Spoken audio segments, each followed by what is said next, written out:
Universe நேயர்களுக்கு எனது அன்பான வணக்கத்தை தெரிவித்துக் கொள்கிறேன் தோழர்களே. கருப்பன் குசும்பை ரொம்ப கவனமா இருக்கணும்னு சொல்லுவாங்க இல்லையா? ஒரு திரைப்படத்துல ரொம்ப ஃபேமஸான காமெடி அது. எப்பா கருப்பை ரொம்ப குசும்பைப்பா, ரொம்ப கவனமா இருக்கணும்ப்பான்னு சொல்லுவாங்க. என்ன நேரமோ என்ன காலமோ என்ன சொல்லுவது என்றே தெரியவில்லை. தமிழ்நாடு முதலமைச்சர் மு.க.ஸ்டாலின் அவர்கள் திராவிட மாடல் அரசாங்கத்தை நான் தருகிறேன் என்று சொல்லி 5 ஆண்டு காலம் நிறைவு செய்தவர். 2019, 2024 ஆகிய நாடாளுமன்ற தேர்தலின் போது முழுமையாக வெற்றியினை தக்க வைத்தவரும் கூட்டணி மூலமாகத்தான், கூட்டணி கட்சிகளின் மூலமாகத்தான்.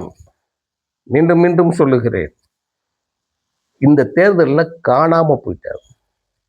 மு.க.ஸ்டாலினே குளத்தூர்ல தோத்துட்டார். அதிர்ச்சி, எல்லாருக்கும் அதிர்ச்சி. எனக்கு பயங்கரமான அதிர்ச்சி. ஏன்னா நான் ஒரு கவுண்டிங் பண்ற இடத்துல தான் நான் இருக்கிறேன்.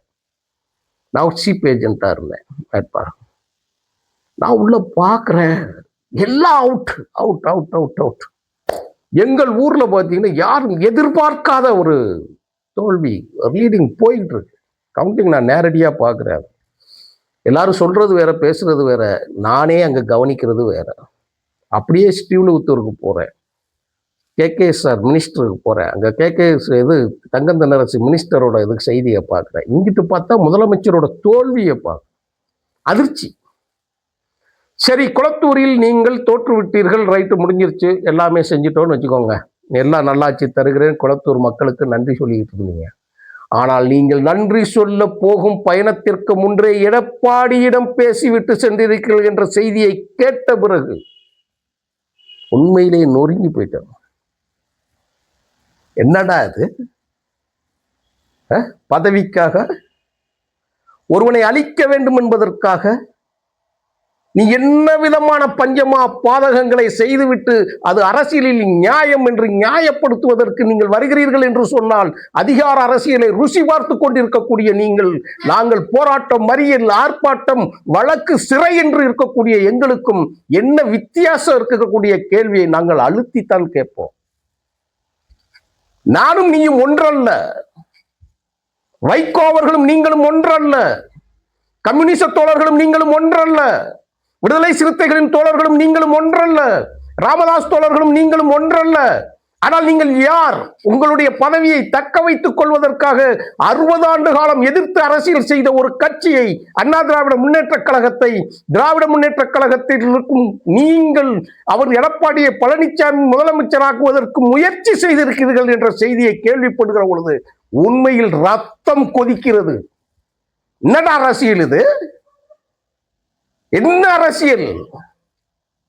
எதிர்த்து ஒருவன் அரசியல் செய்கிறான், அவன் மக்கள் அவனை வெற்றி பெற்று வைத்திருக்கிறார்கள், அவர் முதலமைச்சராக கூடிய சூழல் இருப்பது என்று சொன்னால் அவரை அழித்து ஒழிப்பதுதான் உங்கள் அரசியல் என்று சொன்னால் அழிந்து போகட்டும் இந்த அரசியல் என்று சொல்லுவேன்.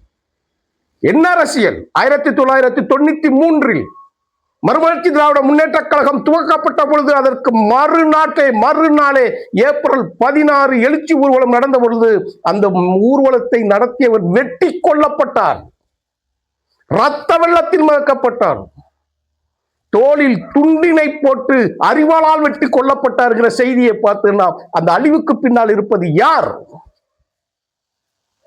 ஒரு அரசியல் எழுச்சி, இளைஞர்களின் எழுச்சி, என்னை போன்ற இளைஞர்களின் எழுச்சி இருந்த காலத்தில் அதில் தீயை போட்டு தண்ணீரை ஊற்று அணைப்பதை போல் அணைத்து நீங்கள் அரசியல் செய்த அந்த நீட்சியும் அந்த நாசத்தையும் காட்டும். யார் அது? எங்களுக்கு தெரியாது. தீர்ப்பு என்னவோ நமக்கு தெரியாது, அதுல முடிஞ்சு போச்சு. 2005 விஜயகாந்த் வந்தாப்ல, நாக்கு அப்படியே துருத்திக்கிட்டு வெளியில வந்து பேசலாம். என்னென்ன நடந்துச்சு எல்லாம் உங்களுக்கு தெரியாது, எங்களுக்கு தெரியும் என்ன நடந்துச்சு அப்படின்னு.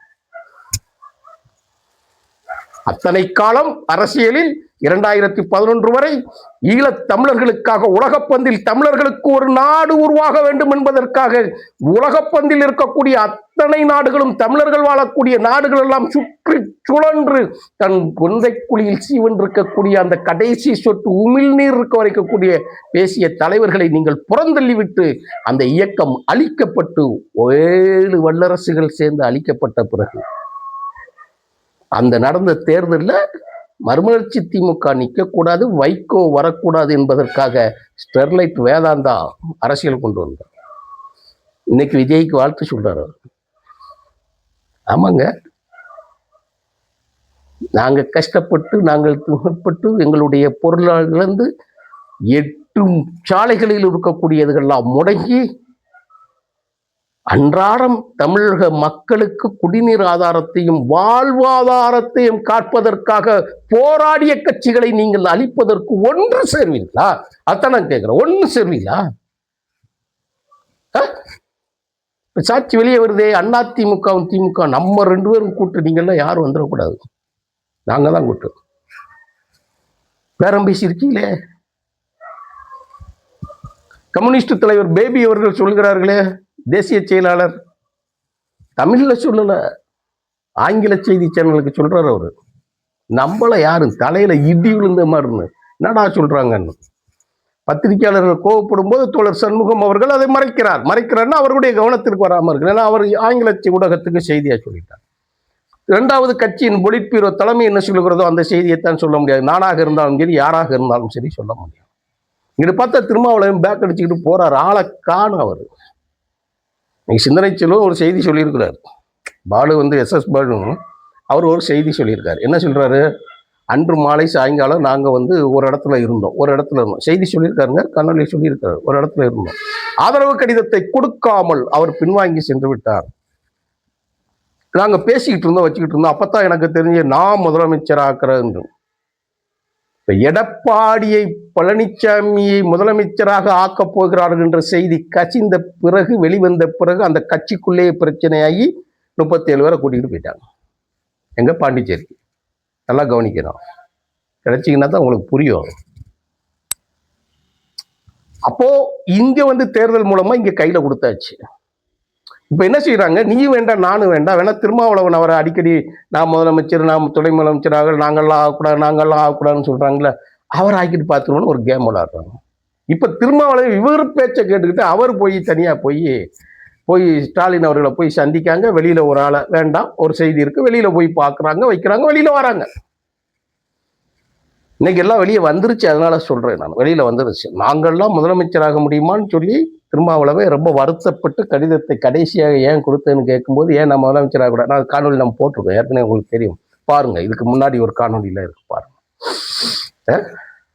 இப்ப பேசியாச்சு, அவங்க வந்தாச்சு, ஆட்சியை கெடுத்தாச்சு. சரி, திருமாவளவன் அவர்களும் வெளியே சொல்லிட்டாரே, இப்போ வன்னியரசு பதிவு போட்டிருக்காரு, அதை நான் அந்த காணொலியில போட்டிருக்கிறேன். நான் பேசிட்டாங்களே. இப்ப யார் பேசியிருக்கா தெரியுமா? கேட்டா அதிர்ந்து போயிருவீங்க. அதிமுக காரங்களே சொல்றோம். அதிமுக தொண்டர்களை சொல்லவில்லை, தேர்ந்தெடுக்கப்பட்ட சட்டமன்ற உறுப்பினர்கள், முன்னாள் அமைச்சர்கள், அண்ணா திராவிட முன்னேற்ற கழகத்தின் முக்கியமான பொறுப்பில் இருப்பவர்கள், நாடாளுமன்ற உறுப்பினர்கள் சொல்றாங்க. கட்சியை காலி செய்து விட்டார் எடப்பாடி, திமுகவோடு பேரம் பேசிவிட்டார். நடந்துச்சான்னு இல்லைங்க. இன்னைக்கு இந்த காணொலி பதிவு செய்கிற இந்த நேரத்தில் காலையில கொண்டு போய் கொடுத்தாருங்க. 12ஆம் தேதி கொண்டு போய் கொடுத்தாச்சு, ஆதரவு கடிதம் கொடுத்தாச்சு. இப்ப எடப்பாடி எதிர்கட்சி தலைவரா இல்ல நீங்க அதாவது கட்சி அதிமுகவோட கட்சி தலைவர் யாரு? சட்டமன்ற தலைவர். போட்டி இன்னைக்கு தெரிஞ்சிடும், இன்னைக்கு ரிசல்ட் வெளியில வந்துடும். யாரு என்ன ஏது என்ன நடக்க போகுது, அரசியல்ல என்னென்ன நடக்க போகுது அப்படின்னு சசிகலாவுக்கு இவர்கள் செஞ்ச செய்தி எல்லாமே அப்படியே பழியாகி உள்ள வருது. இப்போ இந்த செய்தி வெளியே எல்லாரும் எதிர்க்கிறார்கள், கம்யூனிஸ்டுகள் எதிர்க்கிறார்கள், மறுமலர்ச்சி திமுக எதிர்க்குது அப்படின்னு தெரிஞ்ச உடனே விடுதலை சிறுத்தைகள் கட்சி தலைவர் திருமாவளவன் கூப்பிட்டு சொல்லி போட்டு, அவர் கொடுக்கறதுக்கு முன்னாடியே அகில இந்திய முஸ்லீம் லீக் கட்சியோட 2 எம்எல்ஏ ஆதரவு கடிதத்தை கொண்டு போய் அங்க கொடுத்தாங்க. இப்ப திருமாவளவன் வாச அவுட், இல்லைன்னா திருமாவளவன் துணை முதல்வராக ஆகியிருக்கலாம்.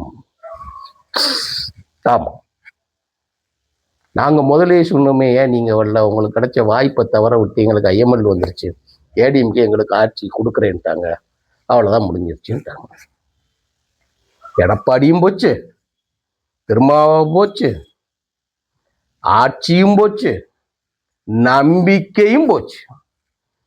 இப்போ இதையெல்லாம் நம்ம சொல்லிக்கிட்டே இருக்கோம். மதிய யூனிவர்ஸில் நான் பேசிக்கிட்டே இருக்கிறேன், நான் சொல்லிக்கிட்டே இருக்கிறேன். உங்களுடைய போக்கு சரியில்லை, உங்களுடைய பேச்சு சரியில்லை, உங்களுடைய தொண்டர்கள் அணுகுமுறை சரியில்லை, தேர்தலை சந்திக்கும் விதம் சரியில்லை என்று நான் பேசிக்கிட்டே இருக்கிறோம்.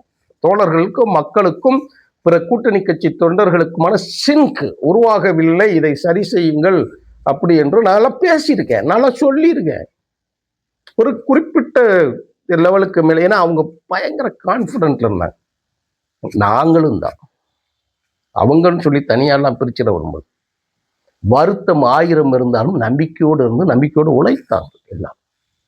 யாருமே எதிர்பாராத ஒரு தீர்ப்பு நம்ம. ஆனா அதுக்கு பின்னாடிதான் ஸ்டாலினுமா இப்படின்ன உடனே விஜய் வெற்றி இது எவ்வளவோ பரவாயில்லையே அப்படிங்கிற மாதிரி. ஏன்னா அரசியலில் ஜனநாயகம் அனைவருக்குமானது, சுதந்திரம் அனைவருக்குமானது, உரிமை அனைவருக்குமானது. இது ஒருவனுக்கு மட்டும், தனி ஒருவனுக்கு மட்டும் என்று எடுத்துக்கொள்ள கபலீகரம் செய்ய இந்த ஜனநாயகத்தை பயன்படுத்தினால் அது யாராக இருந்தாலும் அழித்து ஒழிக்கப்பட வேண்டும். அதை ஒழிக்க ஒருவன் வருவான், அவன் விஜய் வடிவில் வருவான் என்று நாம் நம்பிக்கிறோம். அது பெரும் கேடாகவும் நமக்கு விழுவக்கூடிய வாய்ப்பு இருக்கிறது. ஏன்னா இந்த கும்பல் எல்லாம் அங்க போகும். பாவம், அரசியல் தெரியாது. அரசியல் பிழைத்தோருக்கு அறம் கூற்றாகும் என்ற இலக்கியத்தில் இருக்கக்கூடிய செம்மையான வார்த்தைகளின் பொருள் தெரியாது. அந்த பொருளின் அடிப்படையில் தான் நாங்கள் எல்லாம் அரசியல் செய்து பார்ப்போம். திருந்த வேண்டியது விஜய் இல்லை, திருந்த வேண்டியது எடப்பாடி இல்லை, திருந்த வேண்டியது திமுகவும் மு க ஸ்டாலினும். நன்றி, வணக்கம் தோழர்களே.